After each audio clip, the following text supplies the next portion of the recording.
Welcome to today's webinar, and thank you for joining us. My name is Forrest Bell, Senior Investment Advisor and Head of Financial Planning at Bell Investment Advisors. I have in the room here my colleague Laurent Harrison, Investment Advisor and fellow member of the Financial Planning team. Today's webinar topic is why education planning should be part of your financial plan. Before we start, Laurent, can you cover a few housekeeping items, please? Thanks, Forrest. If you're having difficulties, please call our office at 1-800-700-0089, or you may submit a request for assistance via the questions box on your GoToMeeting control panel. If you have questions during the presentation, please submit them via the questions box. If we are not able to answer all questions today, we will provide an answer to you via email after the presentation is over. Great. Thanks, Laurent. We want to answer some questions in today's webinar, namely, what is education planning? How might it help me and my family? What is a 529 plan? And how does education planning impact retirement planning? We'll also leave time to share with you some education planning resources for those of you who would like to pursue any of the topics we cover today in greater depth later. We'll also leave some time for question and answers at the end of the webinar. I'll start by answering the first question. What is education planning? Education planning involves setting a goal, determining the cost of the goal, and then assessing the impact of that cost on other goals. Many of you will have an intuitive sense of this process because you may have used it to make financial decisions of your own. I used a process similar to this in deciding which home to buy in 2006 when my wife and I were looking for our first home. Our process was attending or going to a lot of open houses and getting a clear sense of what we wanted. And that was our goal. We determined after looking at a lot of different homes that a large craftsman home in the Rockridge area would create a perfect living experience for us. But there was a problem. Homes in Rockridge are expensive, and when we assessed what that cost would mean relative to other things we cared about, like saving money or taking occasional vacations, we had to revisit our goal. Revisiting the goal is an important part of education planning. From our perspective, from a planning perspective, when you set goals alongside each other to see how they do or do not affect each other, that gives you the best perspective from which to make a decision on how you want to allocate your family's resources. If we focus our attention a little bit and discuss specifically college education planning, you'll notice that many of the steps are the same. You have an education goal, presumably to have a college education and attain a college degree. There's the cost, and the cost is affected by a number of variables, whether the university is public or private, in-state, out-of-state, if you plan to utilize loans, if the student will be covering some of the cost. We notice that parents approach cost in a number of different ways. For some parents who paid their own way through school, they value that experience and want the same for their kids. Alternatively, on the other end of the spectrum, we have parents who really don't want their children concerned with large amounts of debt and who really want to fully fund the college education experience. A technique that has been put to good use by some of our clients is to earmark a certain amount of support, an absolute dollar amount, say $25,000 per year of a college experience, freshman year, sophomore year, junior year, and senior year, and then let the child decide if they want to attend a more expensive university, then they then agree to bear the burden of the additional cost. The next step in college education planning is to assess that cost and its impact on other goals. Retirement, how education goals affect retirement goals is something that's very important and something we'll attend to in more detail later on in the webinar. But educational goals often affect each other. How you fund the educational goal of your firstborn child, for example, often has ramifications for the second and third child. If you are not able to save for college education and are in a position where you have to pay for college education out of cash flow, you'll notice that that goal will have an impact on your lifestyle, as you will probably be you'll have less discretionary income to spend on other things. The last step in college education planning is the funding strategy, and it has three parts: determining a savings rate, choosing a savings vehicle, and then implementing an investment strategy. I want to talk about savings rate first.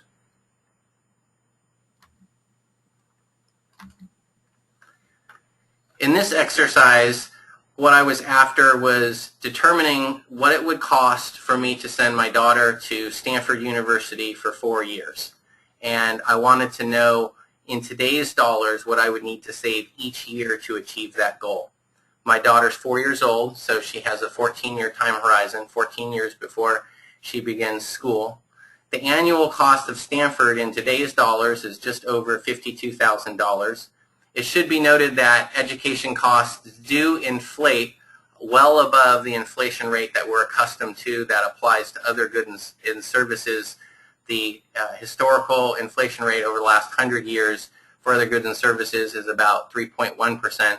For education planning, it's north of 6%.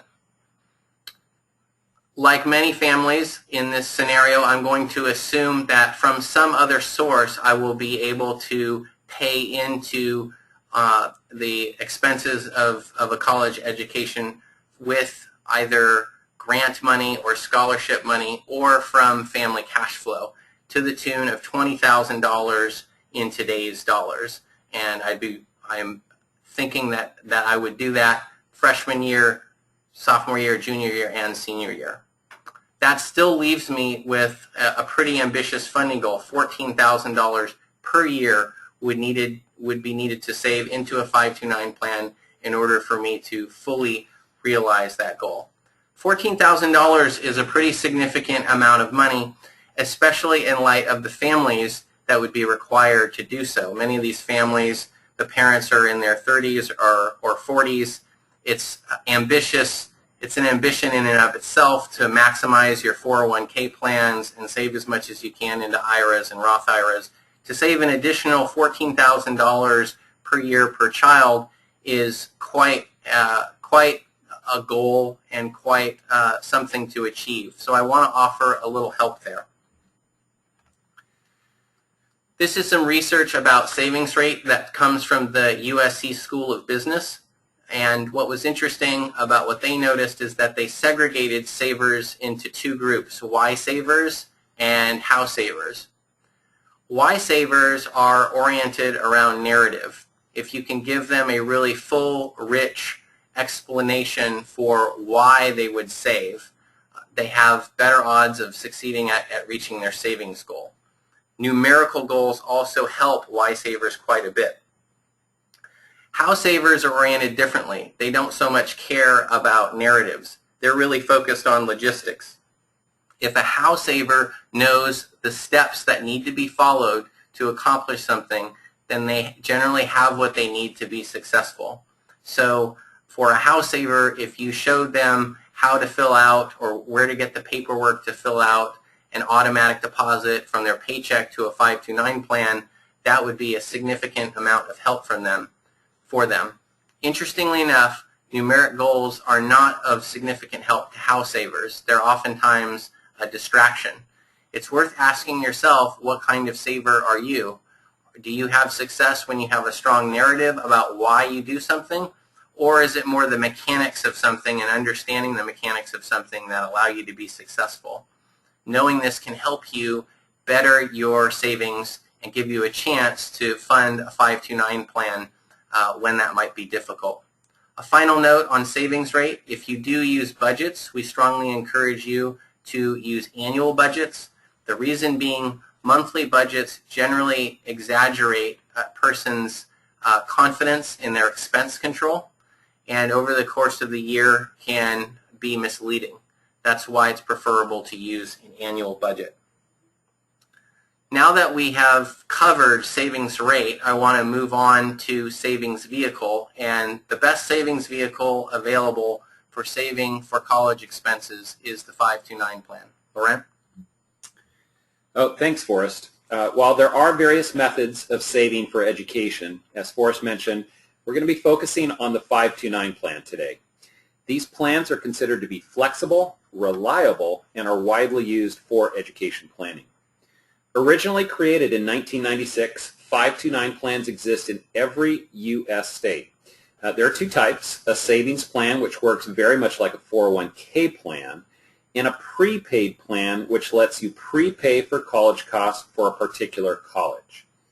For today's webinar, we'll be covering the savings plan type, as the prepaid plan requires that one, or the owner of the 529 plan, chooses a particular college or university early on.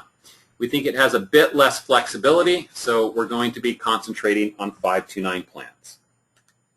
Something to point out about 529 plans is that every state in the United States has one.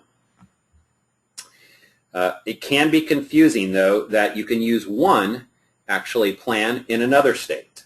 Plans vary widely in how they are structured and what investments are allowed, and there are restrictions. One that I'd like to point out today is that you are only allowed to change investment options once per year. Now, what do I mean by this? It means, for example, that you can invest in a Virginia plan, for example, if you are planning to attend UC Berkeley. Let's move on to one of the key benefits of all 529 plans, and that is tax-deferred growth.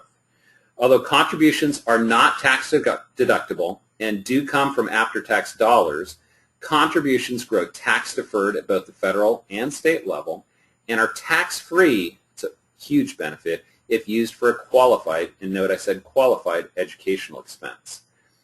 Some states may offer special tax benefits, so check with your 529 plan administrator if you already have a 529 plan on that state's tax laws.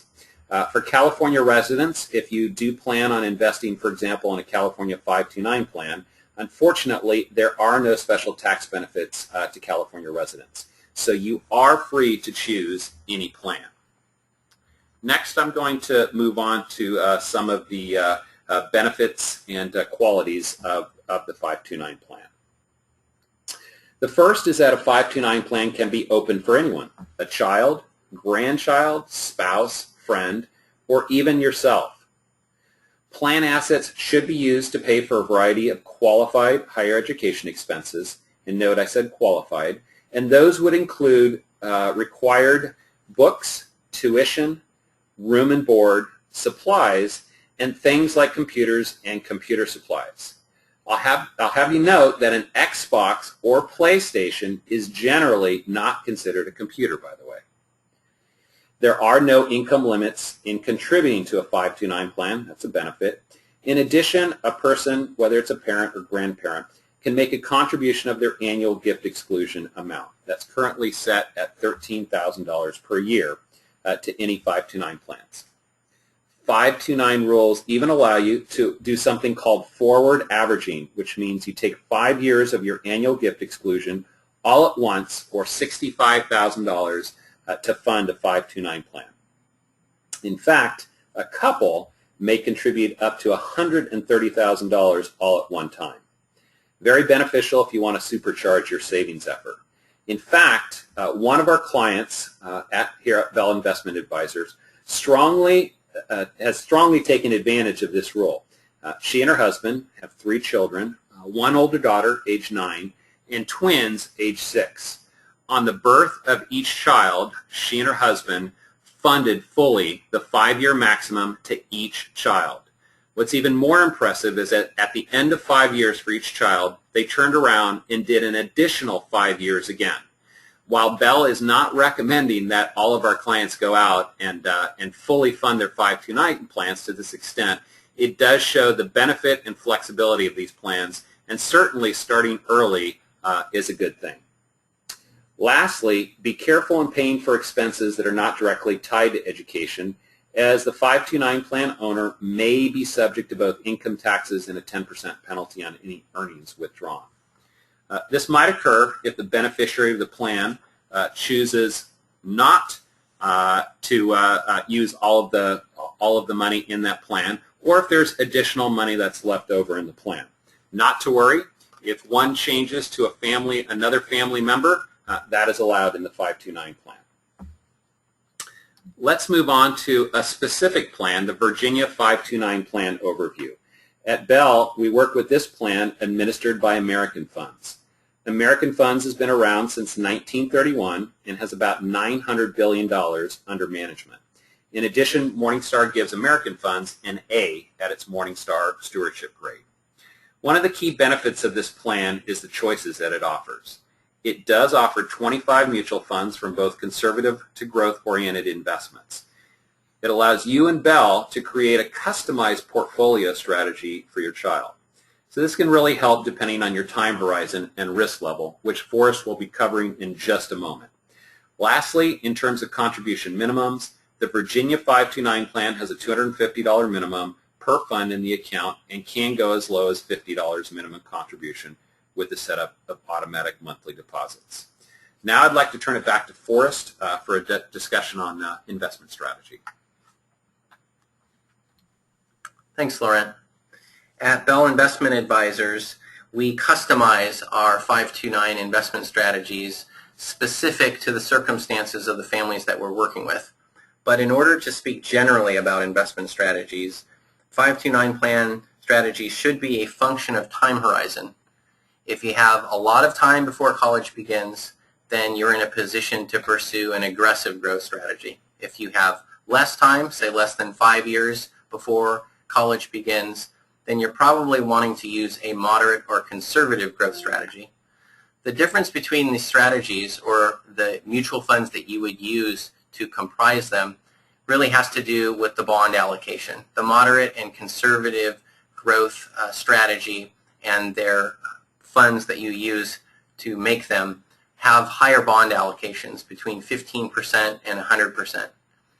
With an aggressive strategy, that is with a longer time horizon, you can take more risk and have more stock exposure through the funds. The bond allocation of these funds is generally limited from 0 to 15%. That completes the overview of the steps involved in college education planning, which brings me to why I bothered to create this webinar in the first place. In my observation, far too many families are unwittingly making very big decisions that have financial impacts in what they decide to fund with regards to education. Whether it's kindergarten through 12th grade in private school or college education funding itself, because of the significance of the expense, it really does have an impact on the other goals that couples have in mind, namely retirement. I wanted to illustrate that through an example. So we created a plan and ran results. In the first plan, we created a hypothetical couple age 67 who will be retiring presently. They have living expenses of $100,000 per year and no other financial goals. The planning age, which gives them a nice long life, is 99. The annual investment return is 8%. Their current assets are $2.8 million, and we're assuming an inflation rate of 3.1%. What you're looking at now is a results report that we use in financial planning. Here we use Monte Carlo technology to test this plan for variance. We think it gives the best and truest reflection of the health of a financial plan. And this report actually looks pretty good. Monte Carlo analysis essentially crawls back through market history and randomly recombines return intervals over the last 4 decades to assess the probability of success. And as you can see in the probability meter on the far right, this plan has a 77% probability of success. This is a plan that we could endorse and a couple could feel pretty good about, in the sense that they've put themselves in a good situation to succeed funding, again, that one goal of $100,000 per year for the duration of their retirement. But if we add an education goal to this plan, let's say this couple that's age 67 now retiring has a grandchild for whom they are passionate about, and they want to help with education by sending that grandchild through 4 years of Stanford University, the scenario that we spoke about earlier, with, again, the education inflation rate of 6.5% per year. Just including that one goal, that one additional goal, really alters plan results. Here you see, again, the same format, except this time the probability of success has fallen outside of what we refer to as the confidence zone. The plan now has a 60% probability of success and is not a plan that we could endorse. That's a full 17% chance in probability of success that that shift being created by the additional cost of the education planning goal. With this significance in mind, we really think that it's important for all of your education decisions which have some dollar amount tied to them to be looked at in light of the other goals that you have in mind. When you can set goals next to each other and assess their impact, it really offers the best perspective from which to make decisions about how to use your family resources. With all that in mind, Laurent, can you give us an overview again of the steps of education planning? Sure, Forrest. Thank you. We've seen that education planning is a process that involves a goal, a cost, impact on other goals, and a funding strategy. Now I'd like to review how you might prioritize those education planning steps. So at Bell, we recommend first deciding whether you'll be funding the entire cost or only part of that cost of the child's college education. After deciding on an amount, you might want to discuss it with your family, with your spouse. It's also important to commit to a savings goal that's both real and attainable. Now, we did cover a number of points on 529 plans, benefits, as well as what to review. Finally, it's important to understand that your goals and plans do change. We do understand that. And it's quite helpful to review your education plan and investment strategy annually to make proper adjustments. In doing some of our own research and looking at different plans, we did go through a number of different websites, and we thought we'd notate them here today in case that might help you in your own research. We also encourage you to contact your advisor or relationship manager here at Bell if you have questions from the presentation, or if you'd like some help with your own education planning.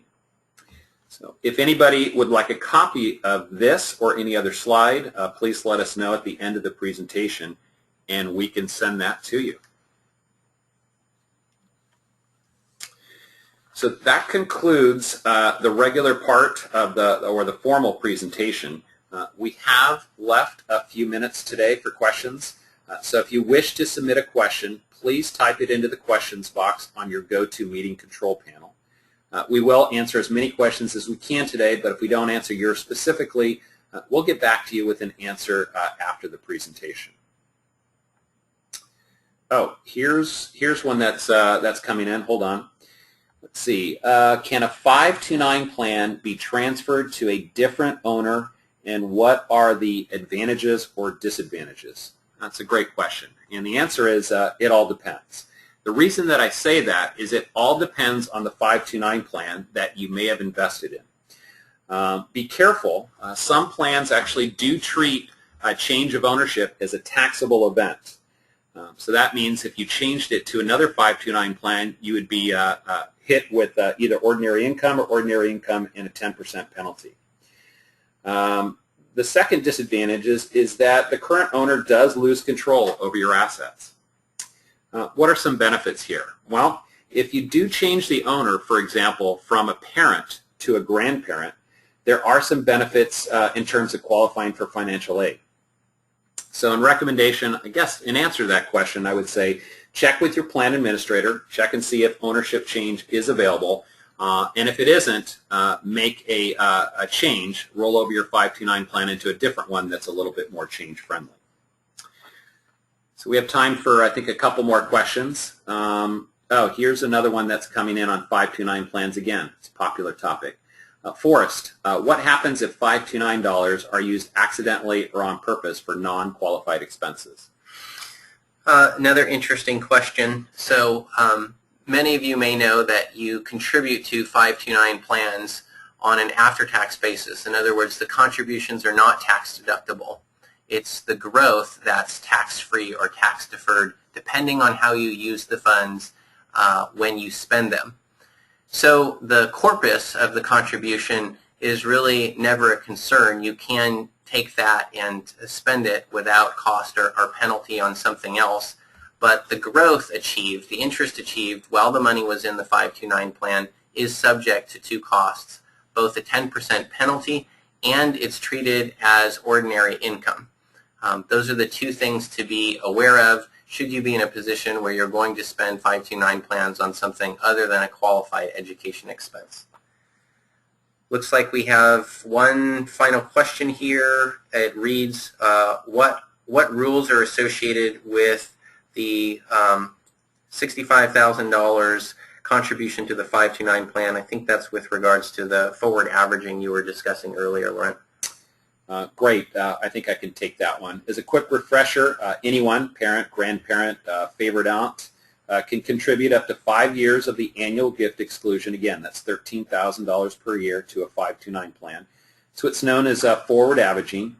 What they may not be known, and I mentioned that in my earlier example, is that after 5 years, that same person can contribute again 5 times the current annual gift exclusion, which does go up generally every few years. And this can really strengthen your education plan if you can afford such a large contribution at one time. While we don't necessarily recommend doing that for all families, since that's a very generous contribution, it certainly can help if you start early and if you start soon. So it looks like we have a question, again, that came in from the audience, so I'm going to give that over to Forrest. Sure, and the question is, can dollars in a 529 plan be used for private high school?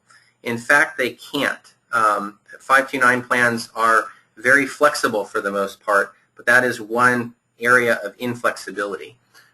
If you had an adjusted gross income that was not subject to the Coverdale IRA phase-out, that would be a better vehicle to use in terms of saving towards a private high school education goal, although Coverdales, generally speaking, are less flexible than their 529 counterparts because of the funding limitations and, again, the adjusted gross income phase-out. I'd be happy to answer that in more detail offline. Great. Well, it looks like, do we have any more questions coming in? No? So great. Well, it looks like we're moving towards the end of the presentation today. So that concludes the formal part of our presentation. A recorded version of today's webinar will be available on our website within a week. And additionally, all of our past webinars are available on our website. Looks like next month we have a good webinar coming up, Strategies for Surviving Volatile Markets. So please join us on Wednesday, April 18th at 2 p.m. To hear that presentation. I'd also like to encourage all of you to stay in touch through our website, Twitter, and blogs. We update our website with new content regularly, and we do post daily market updates on Twitter. Bonnie Bell, one of the principals of Bell Investment Advisors, writes a blog focused on career and life coaching issues. You can find it at careerlifecoaching.bellinvest.com. Lastly, today's presentation slides are available on request, as mentioned earlier. So I think Forrest and I would like to thank you for your time and for your participation. And that is it for today. Goodbye. Thank you.